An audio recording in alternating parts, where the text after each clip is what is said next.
পিত্তথলির পাথর এটি পিত্তথলিকে পচিয়ে ফেলতে পারে, পিত্তথলির দেয়াল পচে যেতে পারে যাকে এম্পাইমা গল ব্লাডার বলে, অথবা গ্যাংগ্রিন হতে পারে, মিউকোসিল অব দ্য গল ব্লাডার হতে পারে। এছাড়া সবচেয়ে ভয়ঙ্কর যে রোগটি নিয়ে আমরা আলোচনা করব সেটি হলো পিত্তথলির ক্যান্সার। আসসালামু আলাইকুম, আশা করি সবাই ভালো আছেন। অস্বাস্থ্যকর খাদ্যাভ্যাস, অতিরিক্ত কোলেস্টেরল যুক্ত খাবার, সারাদিন শুয়ে বসে থাকা এবং শারীরিক পরিশ্রমের তীব্র অভাব, এই কারণগুলোর জন্য আজকে আমাদের সমাজে একটি রোগ মহামারীর মতো দেখা দিচ্ছে, আর সেটি হলো পিত্তথলিতে পাথর। পিত্তথলিতে পাথর ধরা পড়ার পরেই অনেকগুলো প্রশ্ন আমাদের মাথায় আসে।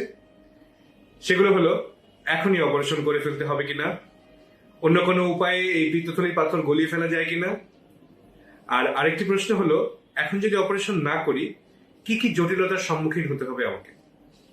আজকে জটিলতা নিয়ে আলোচনা করব, কি কি জটিলতা আপনাকে ফেস করতে হবে অথবা কি কি জটিলতার সম্মুখীন হতে পারে। প্রথমত, পিত্তথলির যে পাথরটি আছে সেটি পিত্ত নালীতে যে পিত্ত নালীকে বন্ধ করে দিতে পারে, জন্ডিস দেখা দিতে পারে এবং সেখানে একটা ইনফেকশন হতে পারে, তীব্র ইনফেকশন, সেটাকে কোলাঞ্জাইটিস বলে। আবার এই পিত্তথলির যে পাথরটি সেটি পিত্ত নালীপথ দিয়ে যে প্যানক্রিয়াসের নালীপথকে বন্ধ করতে পারে এবং যার কারণে মারাত্মক একটি ইনফেকশন হয়, যেটিকে আমরা অ্যাকিউট প্যানক্রিয়াটাইটিস বলি। এবং এটি এতই মারাত্মক, অনেক সময় এবং অধিকাংশ সময়ই আইসিইউর প্রয়োজন পড়ে। এছাড়া এই যে পিত্তথলির পাথর এটি পিত্তথলিকে পচিয়ে ফেলতে পারে, পিত্তথলির দেয়াল পচে যেতে পারে যাকে এম্পাইমা গল ব্লাডার বলে, অথবা গ্যাংগ্রিন হতে পারে, তারপরে মিউকোসিল অব দ্য গল ব্লাডার হতে পারে। এছাড়া সবচেয়ে ভয়ঙ্কর যে রোগটি নিয়ে আমরা আলোচনা করব সেটি হলো পিত্তথলির ক্যান্সার।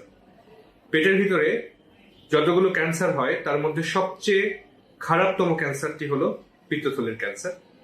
দেখা যায় যে পিত্তথলির ক্যান্সারের জন্য যে আমরা অপারেশনগুলো করি তার 80% রোগীরই এর আগে দীর্ঘদিন ধরে পিত্তথলিতে পাথর ছিল। সুতরাং সঠিক সময়ে সঠিক সিদ্ধান্ত গ্রহণ করুন, পিত্তথলি বিশেষজ্ঞ সার্জনের পরামর্শ নিন। ভালো থাকুন, ধন্যবাদ।